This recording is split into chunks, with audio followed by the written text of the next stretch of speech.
Joining us now from Washington is Amjad Atallah. He is the co-director of the Middle East Task Force at the New America Foundation. Thanks for being here with us. Thanks, Betty. Good to be here. Well, we have seen similar anti-government protests in Tunisia and other places in the Middle East. Why are we seeing this upheaval now? I think it's a combination of factors. I mean, the system in the Middle East has always been fragile. It's been sustainable because there's a strong police state in every country, and they're mostly supported by the United States. And that combination has helped a very fragile system last a long time. But the victory in Tunisia, the ability of the Tunisian people to have a relatively peaceful, nonviolent uprising that overthrew a dictator, that has had repercussions, and the fact that everybody can actually watch it happening. In the past, this would have happened and nobody would have covered it. This time around, world news coverage has given it a lot of attention, especially the Arab news media, Al Jazeera in particular, and that's caused the ripple effect. As people have seen what's happening in one state, they've actually said to themselves, maybe this is the time for us. Well, you know, we also heard that the United States isn't saying if it still supports Hosni Mubarak, which is at the center of this protest. What should we make of that silence, per se? You know, the good news is right now that the people in Tunisia, when they were demonstrating, were neither asking for the United States to help, nor were they blaming the United States for the dictator that the United States had been supporting for all this time.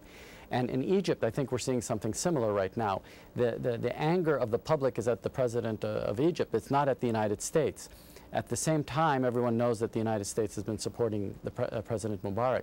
And so, I mean, in a way, I think it's the Obama bounce. I mean, we're getting goodwill that we didn't necessarily deserve through our policies, and that's a good thing for us.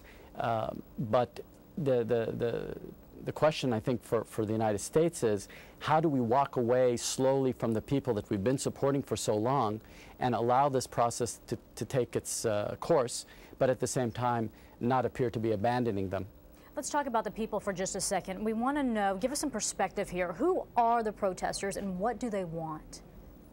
Well, what's been, I think, really important in both the demonstrations in Tunisia, which are still ongoing, and the demonstrations in Cairo, which are also ongoing, and in Egypt, not just in Cairo, is that they're people from all walks of life. It's not a particular party that's leading the demonstrations. It's not a particular organization that's leading the demonstrations. It's young people, it's older people, it's family, it's women, it's men. I mean, this is important. And Tunisia is a very secular society, and you saw a lot of women participating in the demonstrations. Cairo is a far more conservative society, and you also see women out there in the demonstrations, participating in the demonstrations.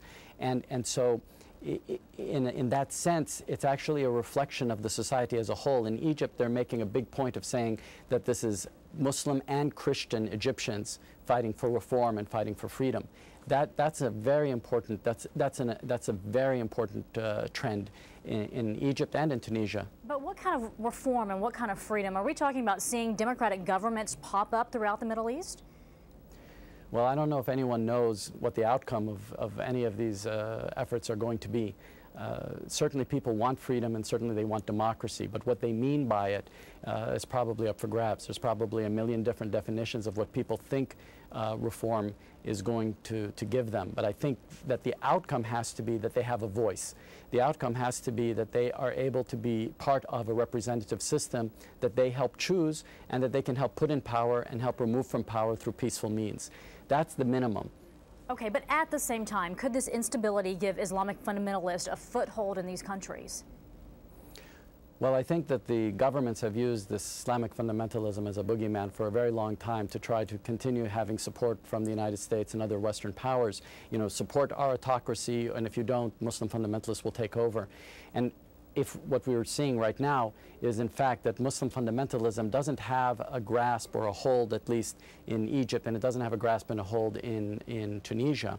I don't know if we could say the same things perhaps for countries like Pakistan, but in the Arab world right now, it does look like the Islamic fundamentalist parties are just watching this. They're participating as individuals, but the political parties themselves aren't participating as a party. I want to shift to Gaza for just a second because there were also protests there this week against the Palestinian Authority. They were sparked by an Al Jazeera report that the Palestinian Authority made a number of concessions to Israel during peace negotiations. Will these revelations set back the peace process?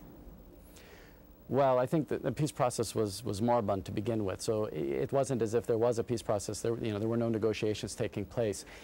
So there's nothing necessarily to push back on. I think what the Palestinians are more concerned about is not the revelations that the Palestinian negotiators made concessions. I think people were actually quite familiar with most of the concessions, maybe not the details, and maybe not how they were talked about. Maybe that was very distasteful to people. But I think the idea that concessions had to be made in order to have a two-state solution, that a lot of people in the West Bank and the Gaza understood. What I think they're less comfortable with is the level of cooperation between the Palestinian government in Ramallah and the Israeli security services and the United States on issues that affected Palestinian lives. And I think that that's going to have a long-term impact on the ability of the negotiating team in Ramallah to actually be able to represent the Palestinian public as a whole. All right, Amjad Atallah from the New American Foundation, we really do appreciate your insight this morning. Thank you. Thank you.